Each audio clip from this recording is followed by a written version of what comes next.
Politik identitas keluarga Baswedan. Keluarga Baswedan adalah imigran Arab Yaman. Mereka datang ke Indonesia karena melarikan diri ke berbagai negara, salah satunya ke Nusantara ini. Mereka dikenal sebagai kelompok Arab Hadrami yang berimigrasi ke Nusantara, merupakan kelompok miskin yang harus meninggalkan Arab karena ajaran dan tingkah laku mereka membahayakan politik pemerintah di masa itu. Dengan selalu mengatasnamakan agama untuk mencapai tujuan mereka.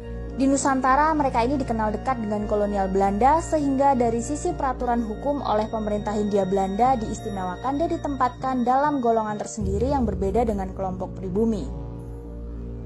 Di mana ketika itu pemerintah Hindia Belanda menerapkan aturan berdasarkan golongan, yaitu 1 golongan Eropa, 2 golongan Timur Asing, 3 golongan Bumi Putra. Keturunan Arab ditempatkan sebagai golongan Timur Asing dan telah terbiasa melihat diri mereka lebih tinggi daripada pribumi. Sebagai kasta yang lebih rendah dari kasta mereka, menganggap pribumi sebagai budak dan kelompok yang layak diperbudak.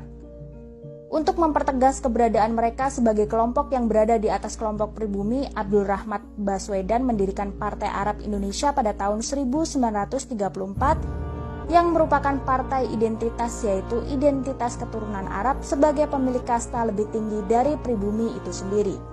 Abdul Rahman Baswedan merupakan kakek dari Anies Baswedan. Sejak tahun 1934 telah membentuk suatu kekuatan politik atas nama Arab agar mereka yang berada di Indonesia diakui sebagai Arab Indonesia, bukan pribumi Indonesia, melainkan orang Arab yang tinggal di Indonesia, merupakan suatu politik identitas tanpa rasa nasionalisme. Kondisi tersebut masih tetap mereka pertahankan dengan pola berstruktur dan masif, menunggangi kebodohan sebagian masyarakat Indonesia yang dengan tololnya fanatik terhadap agama. Cara yang pertama mereka lakukan adalah memanfaatkan orang dengan gelar Habib sebagai keturunan langsung dari Nabi Muhammad SAW. Para Habib ciptaan ini menjadi ulama, mendadak menjadi panutan, dan apa yang diucapkan dianggap sebagai fatwa yang wajib dituruti karena telah didaulat sebagai keturunan Nabi Muhammad SAW. Dan mereka ini menjadi corong-corong untuk memperbodoh, mengadu domba, serta memperbudak bangsa Indonesia yang picik serta fanatik terhadap agama yang dianutnya. Kefanatikan terhadap agama membuat lupa bahwa dirinya adalah bangsa Indonesia, putra dan putri pribumi Indonesia. Hal ini bisa dibuktikan dengan beberapa hal, antara lain, FPI didirikan oleh Rizik Syihab menjadikan saudara kita yang fanatik tanpa otak menjadi budak politik agama.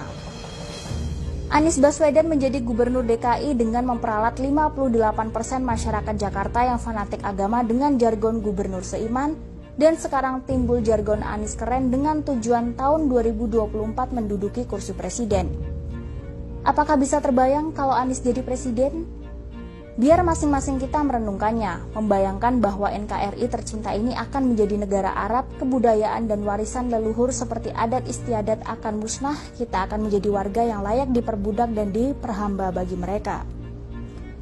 Bagi yang memiliki rasa nasionalis, jangan biarkan kita dijajah oleh keturunan Yaman yang tidak mencintai Indonesia sebagai negaranya.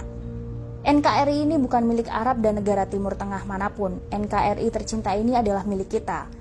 Sadarlah kalian saudaraku yang mabuk agama, bahwa selama ini kalian adalah boneka, bahkan budak mereka untuk menguasai bahkan menghancurkan NKRI tercinta ini.